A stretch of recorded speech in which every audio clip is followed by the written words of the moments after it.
Welcome back to Beyond the Headline, everyone. It's a very exciting day to be on the show because we're here with the founder of Curtsy, David Oates. David, thank you for being here. Hello, thank you so much for having me. It's exciting. So last summer, you were delivering food to Sam Altman as a famed DoorDash deliverer. And now you're at YC with him for Curtsy. Can you give us an intro to Curtsy and what life's been like at YC so far? Absolutely. Curtsy is an app that lets women rent dresses from each other. It's like a peer-to-peer version of Rent the Runway, focused on college initially. Um, YC is going really well. We are about a month away from demo day, and it was funny that I was just telling you before we started the interview could not have been at a better time. It was the week before school got out at Ole Miss, where we launched. So we had our biggest week yet. I forget the exact number of rentals, but I think it was like 70 or something. And showed up to YC, showed them like the 30% weekly growth graph, and said, like, we had 3,000 users and 1,500 dresses on the platform. So just like a really great timing. And then, but that was like one of the things they asked about in the interview was like, what about the seasonality of this? Like, you guys are so college focused, isn't it just going to drop off in the summer? And that's definitely what happened. And a big part of the program was figuring out, like, how much do we want to try to change the model to work in maybe for older customers or in cities, urban areas, like where people go home from college. And we spent about half the program just testing. Like, we spent a week in Charleston doing boots on the ground, like guerrilla marketing stuff, trying to get as many people to try out the app as possible, pushed a lot of product changes to appeal to this older customer. But ultimately decided, like, it was a harder sell, like just with the app we had. Decided to stay focused on college, to defer our demo day to next March. So you have the option as a YC founder, you can pitch at any of the demo days if the timing isn't right.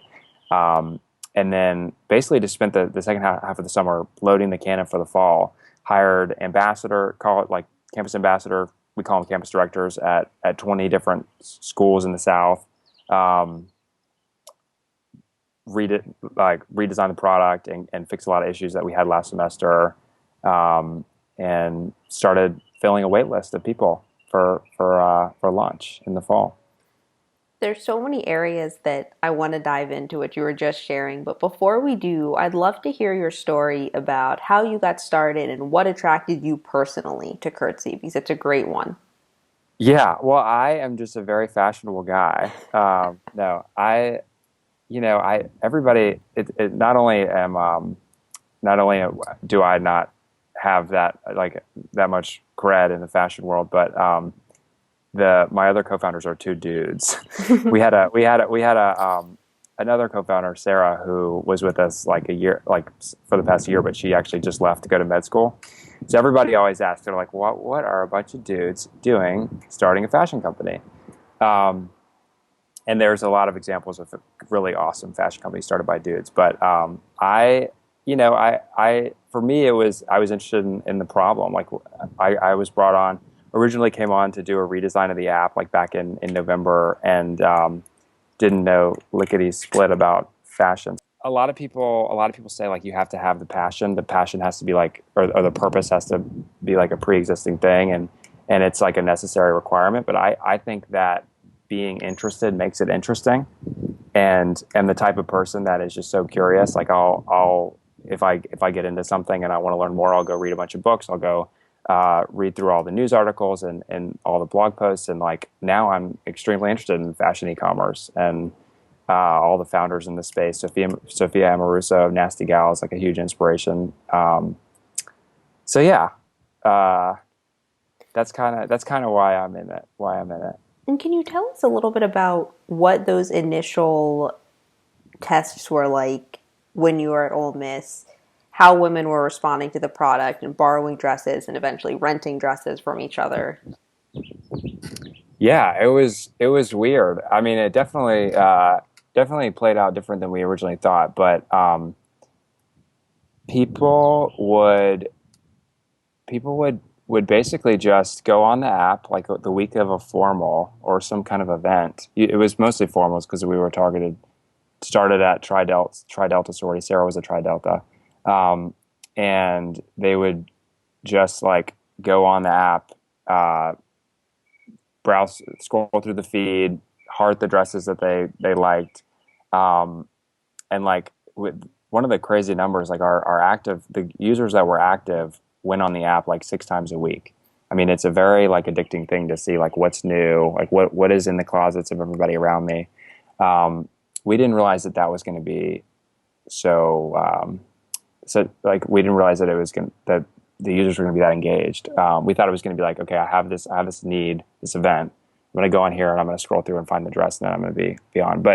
Um, but they would talk to the owner, rent some that they thought, one or two that they thought would work, and then go try it on at their house. Like coordinate a meeting with the owner of the dress, go try it on, maybe at like a coffee shop or it was actually at like the sorority house most of the time, and then wear it for their event and return it, the next week.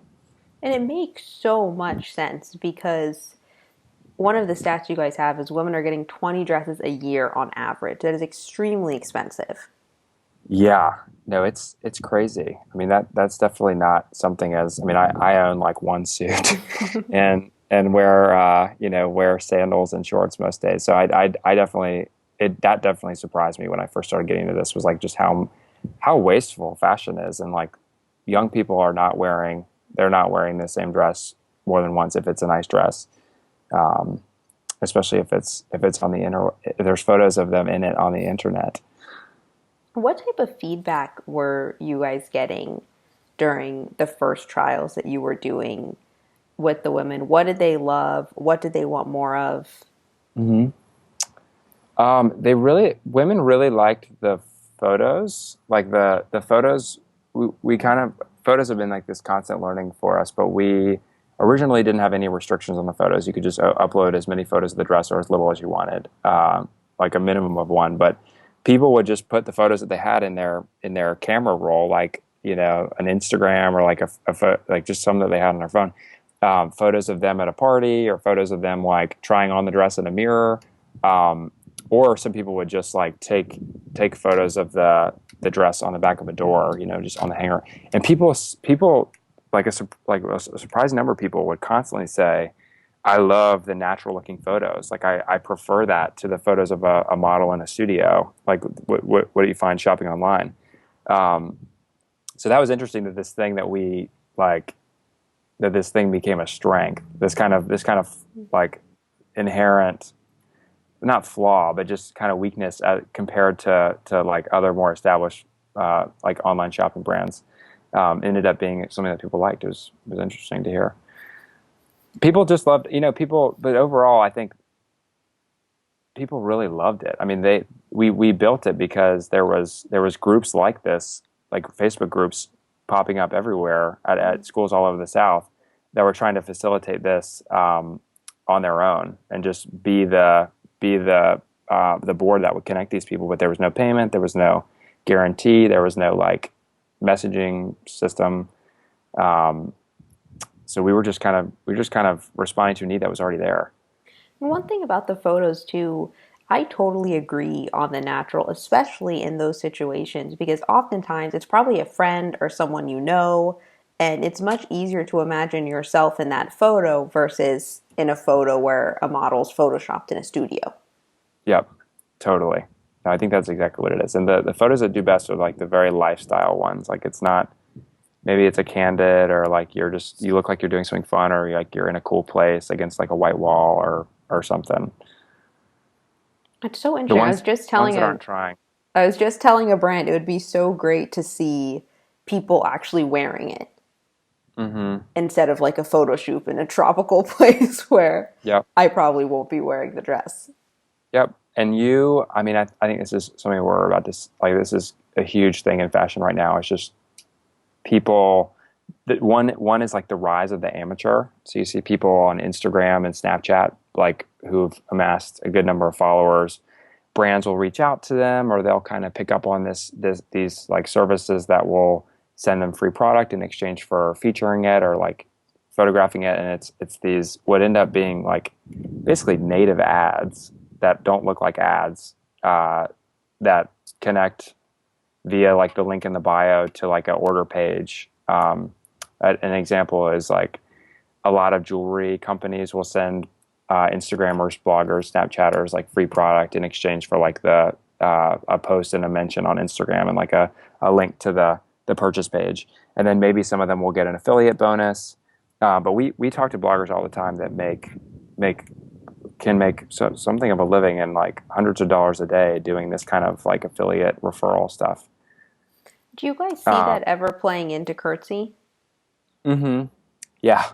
No, I mean I think there is going to be like just there's going to be way more kind of intermingling between social and commerce, and like people selling without selling. It's kind of weird, but it's really like what I think why BuzzFeed feed ads are so good is because it just looks like any other BuzzFeed content, and you don't really realize it's an ad.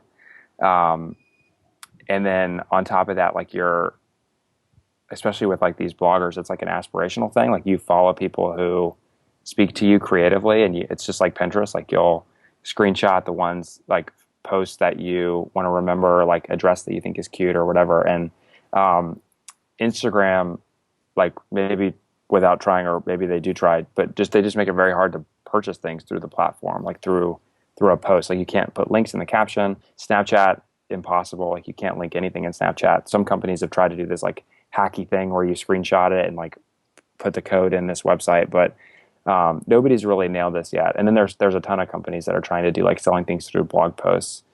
But we don't know. Yeah, we don't know how where we'll fit in there, but there's definitely something there that we could do. I'd love to spend some time too chatting about how you guys are embracing that distributed model where every school has a campus director and then they have teams who are able to work with them. What's that like, and what are your plans moving forward as you onboard so many more schools? Yeah, I mean, we didn't know anything about ambassador programs, but we researched a ton of them and saw kind of two different strategies for executing that. There's one method which is like just micromanage the hell out of them, like hire as many as possible, and then give them a quota, and then require them send you screenshots of everything they do, and like give them very specific tasks that they have to execute. And this is probably like the majority of the way that people do it. Like run ambassador programs, it's like you have to be very explicit with what you want them to do, or else they won't do it, and you have to hold them accountable by requiring that they give you proof, and you like pit them against each other and add incentives so that they'll actually like try. Terrible. Oh, but it's like how the majority of ambassador programs are run, I would say. But then there's this other school of thought. The example that I like to give is there's a company called Her Campus. Have you heard of it? Yeah. I interviewed one of the founders a while ago. Stephanie? Windsor. Yeah, okay. So I talked to Stephanie, but I am just such a fanboy of Her Campus because not only are they a content company that has never really that like makes their money off of content that they did not write. I mean, it's all student produced content, but these students are like creating clubs and like recruiting their own staff, and like it ends up being like way more work than a typical like ambassador program, but they love doing it, and it's not paid. They have to meet like twice a week and like write a lot, so it ends up being like as if they were taking an extra class. But they do it, and I think it's like Her Campus looks at these people like partners.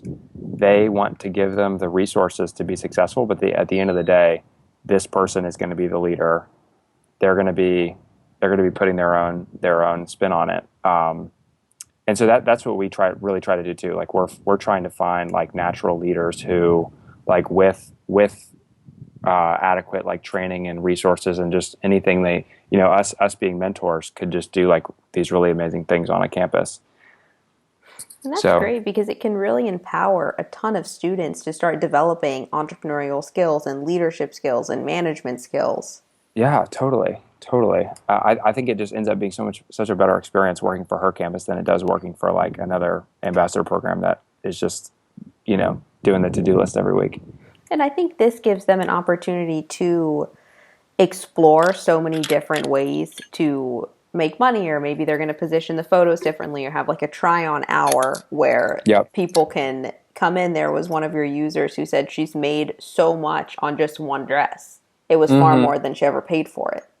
Every week. She literally had that thing rented every single weekend. And the additional money too at that age is so helpful. Yeah. Yeah. I mean, she, she always joked that she took all the money and just bought more dresses. Like she's got a lot on the platform and is like adding more all the time. It's hilarious. I know that you guys are prioritizing the South right now, which is great for sororities, which is a huge market for this. But what are you thinking long term? Because Curtsy has tremendous potential to be on every college campus. Hmm. Yeah, definitely. We're following the YC credo here of make something that a small group of people love. Um, their credo is make something people love, but their like second credo is start with as small a group of people as possible. Like have a you'd rather have 100 people that love you than 1,000 people that merely like you. And so for us, it's a matter of the South is. I'm from Charlotte, North Carolina. Was born in Memphis, Tennessee. My co-founders are all from either Charlotte or Alabama or Mississippi. That's where our networks are, and that's where you know we have people clamoring for the service.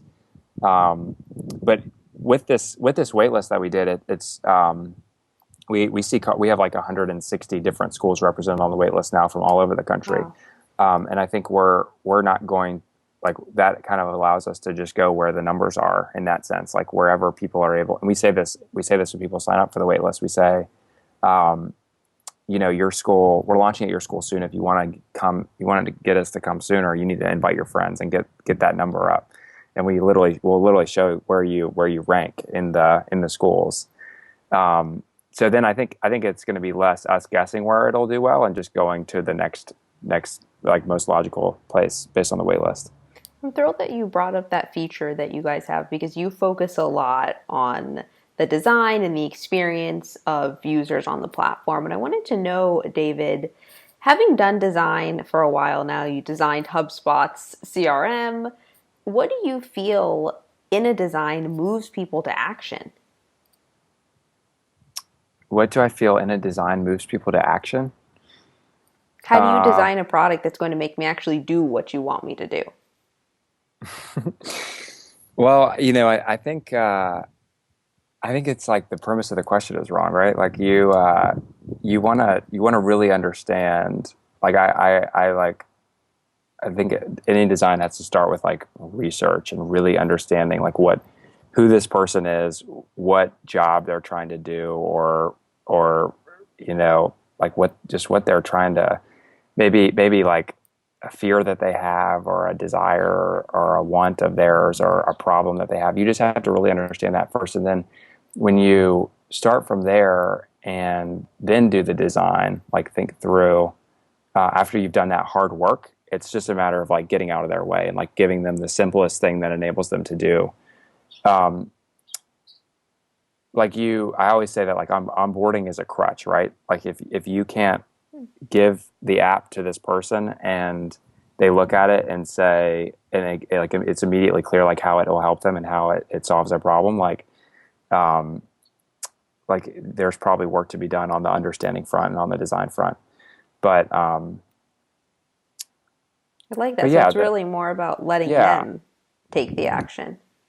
yeah. Like you're trying to design to help them not feel like idiots and empower them to like to do something that they're trying to do.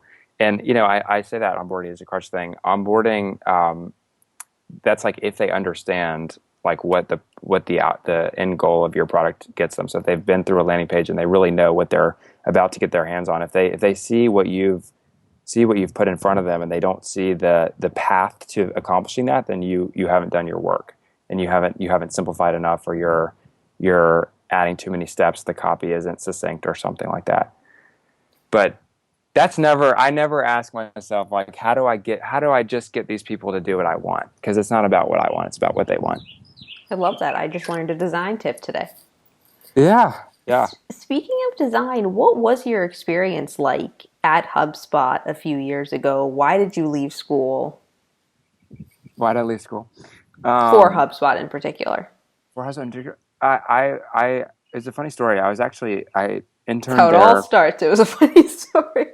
I know. Have I said that a lot today? No, It's not all. you. Just it's typically like when someone did something major. It's like it's a funny story how it happened. No, it really is. Like that's especially in my life, it's like been this very seemingly inconsequential thing that led to this very big like life pivot. And that inconsequential thing for me was, and HubSpot was like, I went to this hackathon with my friend Zev. His name is Zev Klapau, and we won a design award in the hackathon. And HubSpot was sponsoring that hackathon, so they sent us an email a couple weeks later. We're like, we'd love for you guys to come check out the office. And they offered us an internship for the summer, which was cool because like my plan was originally to go back to Charlotte and work on websites or do like just hang out with my family. Zev was going to go back to Silicon Valley, where he's from, and work at like this robotics company. But we both ended up staying in Boston. And while we were at HubSpot that summer, we spent all of our free time working on this other app called Mummify.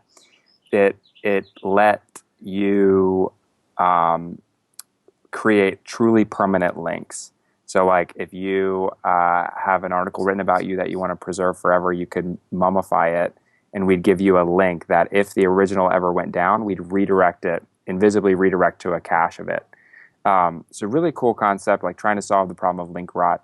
Uh, when it came time for the end of the internship, I started school again. Like, I went back to school, but like in the like I think it took like 2 or 3 weeks to realize like I really want to work on this Mummify thing, and maybe I'll stay part time at HubSpot to like help me pay for my life. And I was also enjoying the work I was doing there. So worked on Mummify for a few, like a month and a half maybe. We pitched to Rough Draft, which is how I met like Peter and Zach and all those guys. Um, and then, but Zev actually never went back to school. Zev stayed at HubSpot full time, and so it was kind of like I was working on this thing by myself, and it was really hard, and I didn't really know what I was doing, like tech wise. Like it was like a pretty complicated product on the back end, and so yeah, I ended up trying to work on it, and I think I just hit a wall, and I was like, you know what, I'll go full time at HubSpot and just see how that goes. Um, so yeah, that's kind of like my path to HubSpot, and then I stayed until that following summer, the end of the following summer What did you learn while you were there? at HubSpot. What did I learn while I was at HubSpot? I think I learned a lot of stuff. I learned that like I think that it was like a humbling experience because there were so many smart people, and I like thought I knew everything, and you know, probably opened my mouth too much and gave my opinion where it wasn't being asked for. So just like having that first reality check of a real job was cool. I had this great boss who like always gave me projects that were over my head and stuff that I didn't think I could do, and the CRM was one of those things. And like I think that just helped me become like a lot better really quickly. So like I'm definitely thankful for that too. What And did? also just sorry to interrupt. Just No, go like ahead. HubSpot is like paving. I mean they are like paving the way, and they have been paving the way for businesses and how people do marketing. I mean there's no company that puts out as good content and resources for businesses trying to figure out how to do marketing. I mean, I talk to people all the time who have heard of HubSpot, or they have like maybe seen a webinar or a video and they've learned something. And I think like HubSpot, maybe you don't use them as a maybe you don't use their product, but everybody has learned something from HubSpot who's trying to do marketing, which is incredible. And just the concept of like selling without selling and being inboundy, trying to add value to people instead of yelling at them, being the teacher and not the billboard, that kind of stuff. I love that insight, and I'd love to hear from you for a student right now who may have a similar itch, thinking, I really want to go back to my summer internship, or I can't stop thinking about this idea. What's your advice to them? Because you've left school twice. Mm-hmm. Yeah. I wasn't even allowed to leave once. um, what's my advice to people that have an itch to drop out? Is what Yeah, you're who have asking? an itch to pursue an idea while they're still in school. Yeah, do it. Like if you the advice I give is never helpful, which is like if you feel like you want to drop out, drop out. If you feel like you don't. Like it just totally there's I will never make a blanket statement about like everyone should drop out or vice versa. I think it just depends on the context of where they are, what they want to do. Like me personally, I barely even made it to college. Like I thought I was going to stay in Charlotte and just do like my businesses down there forever. And so the fact that I even like made it up to Boston was incredible, and it didn't surprise anybody that knew me that I was making that step to like leave and then go back and then leave again. Um, like that made sense in my personal context. So I don't know in my personality. So I just don't know. Um, if you have the itch, you should scratch it. But if you don't, you shouldn't. I'm glad you shared it in that light because you were writing about this in your great post about your experiences working with DoorDash, where you cited Peter Thiel saying you feel you're an indefinite optimist. And right as you were explaining that, the next line was, and it's very different from most of my planner friends. So I was thinking, hey, there I am. That's me. Yeah, Tell yeah, us about that and just how you have that philosophy in your life. yeah. Um, I think it just comes from doing that a lot and having it work out. Like it just it's just kind of a trust that comes with like like I think just humans in general, like we end up um, being okay regardless of what we choose, and even if there's like a very calamitous thing that happens to us, like we are like meaning making machines, and we'll go into overdrive trying to make it a valuable experience for us, or like tell ourselves how good it was that this bad thing happened because we learned so much, or what didn't kill us make us stronger or whatever. So like there's literally nothing you can do that will truly be bad in the way that you think it will at that point. Um, and so like I just probably my friends always like they'll always say like, oh my god, of course he like was that late to the airport and made his flight. Like that I think I've like I fly by the seat of my pants just because it hasn't ever like not worked out for me that well. Yeah. I love that. That is an awesome answer. Two Thank you. more for you before we go about this experience with DoorDash stardom. Can you tell us a little bit about that story and your rise to fame? I don't know about fame, but It was DoorDash fame. it was DoorDash fame. I was doing delivery in San Francisco last October. Just like I was working as a freelancer. I was between projects, and I had this friend of mine who was like, "We should do this Postmates thing." We ended up signing up for Postmates and DoorDash, and I like pretty quickly figured out that it was just not going to work for me on a bike because I was like completely out of shape, and like the hills of San Francisco were no match. Um, but I was in an improv class with this girl, Sophie, who works at this company called Scoot, which is basically like a city bike for mopeds or a hubway for mopeds if you're from Boston.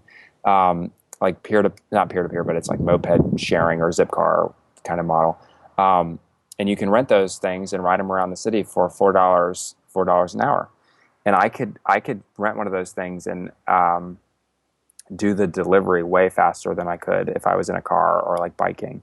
And so I just like pretty quickly got really good at it, and I would, be really efficient and kind of give whoever I was delivering to like the Southern charm, like smile and wink and, enjoy your food, ma'am, like good choice. I love that place, whatever, you know.